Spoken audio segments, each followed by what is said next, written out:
तो चलते हैं मेंटल मैथ क्लास 8 के नेक्स्ट चैप्टर पर। मैं हूं हरी सर और आप देख रहे हैं मेरा यूट्यूब चैनल चलो कदम बढ़ाएं। तो बच्चों, जो हिंदी मीडियम में पढ़ते हैं उनके लिए मैंने एक अलग से चैनल बनाया है जिसका नाम है मैथ्स विद हरी सर।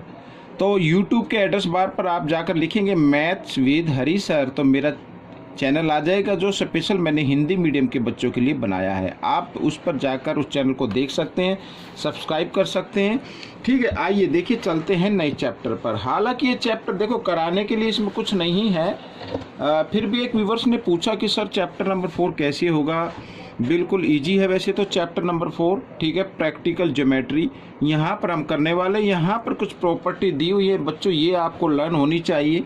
ठीक है, तो देखिए यहाँ पर लिखा है second property 5 parts of a quadrilateral sufficient to construct a quadrilateral are. ठीक है, 5 पार्ट्स, अगर किसी भी क्वाड्रिलेटरल को हमें बनाना है तो उसके 5 पार्ट हमें मालूम होने चाहिए, तब हम उस क्वाड्रिलेटरल को बना पाएंगे। जैसे 4 साइड्स या 1 diagonal, 3 sides of both diagonal, 3 sides of 2 include angles और 3 एंगल्स ऑफ 2 इंक्लूडेड साइड। ठीक है बच्चों, इस तरीके से इंक्लूडेड का मतलब होता है कि जिस पर एंगल है वो साइड जरूर होनी चाहिए। ठीक है, तो देखिए बच्चों यहाँ पर जैसे ये फर्स्ट है, यहाँ पर लिखा है what is the maximum number of measurement required to construct a parallelogram. अब पैलोग्राम की बच्चों आपको क्या वो याद होना चाहिए, पैलोग्राम के लिए आपको मालूम होना चाहिए पैलोग्राम की प्रॉपर्टी। ठीक है, आइए मैं इस पर बताता हूँ। देखिए बताना क्या है मैं आपको वैसे बता देता हूँ। जैसे opposite side of parallelogram are parallel and equal. ठीक है, एक तो ये, और diagonals of parallelogram are bisect each other.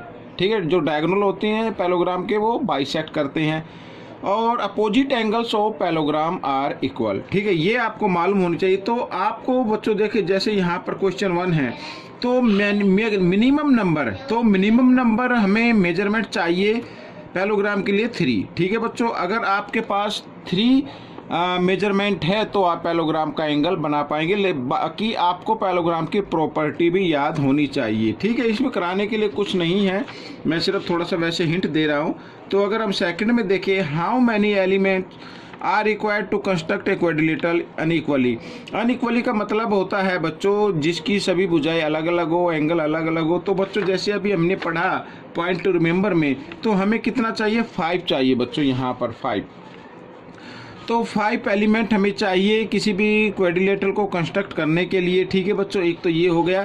और दूसरा देखो बच्चों यहाँ पर आप देख रहे हैं ये थर्ड क्वेश्चन, यहाँ पर एक ही फिगर बनी हुई है, ये काइट है बच्चों। यहाँ पर इसको मैं बनाने की कोशिश करता हूँ इस तरीके से, ये एक काइट है। ठीक है, अब हालांकि ये थोड़ी सी टेढ़ी मेढ़ी बन रही है, कोई दिक्कत नहीं है, बगैर स्केल के बना रहा हूँ मैं। यहाँ पर ABCD, तो इसमें गिवन है ये साइड इक्वल है ये साइड के, और ये दोनों साइड इक्वल है इस साइड के।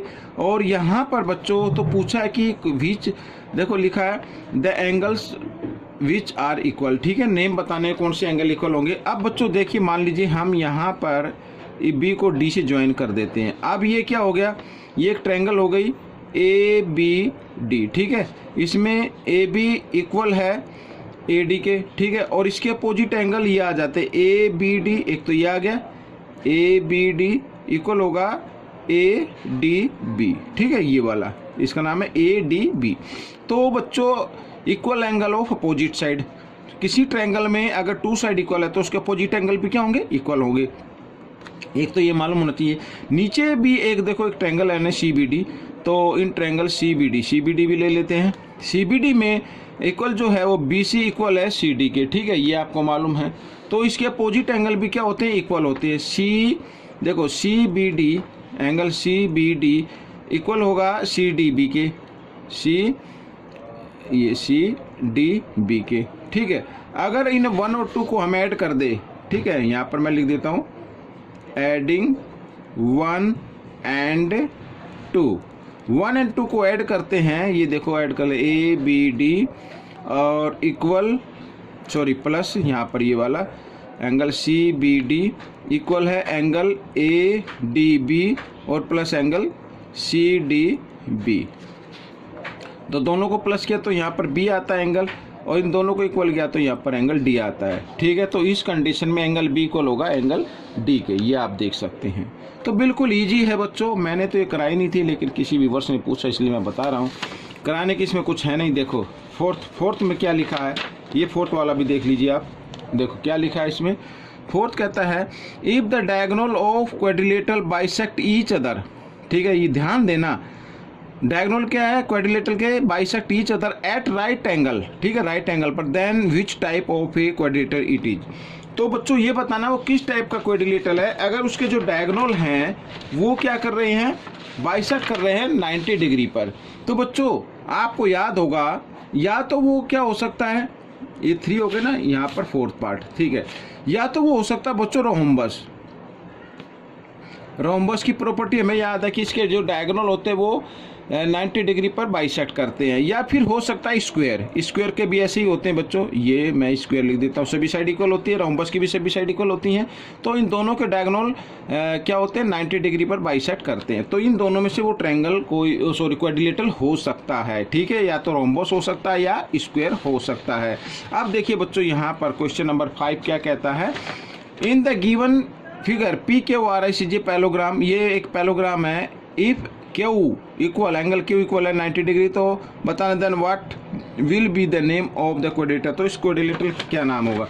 अब बच्चों मैं इसी में से बता देता हूँ, ये एक पैलोग्राम गिवन है। ठीक है, जिसके अपोजिट साइड क्या है, पैरेलल भी है और इक्वल भी है। तो बच्चों यहाँ पर आपको एक चीज़ याद रखनी है, इसमें एंगल क्यू 90 डिग्री का दिया हुआ है और हम जानते हैं कि opposite angle of parallelogram are equal, ये 90 का, तो ये भी क्या होगा 90 का होगा। बाकी ये दोनों भी क्या होंगे, इक्वल हो। ये एक्स का मान लो, ये एक्स का मान लो, वो चारों जो एंगल है इनका सम कितना होता है, 360 होता है। तो 90 + 90 को हम 360 में से माइनस करें तो 180 आ जाएगा।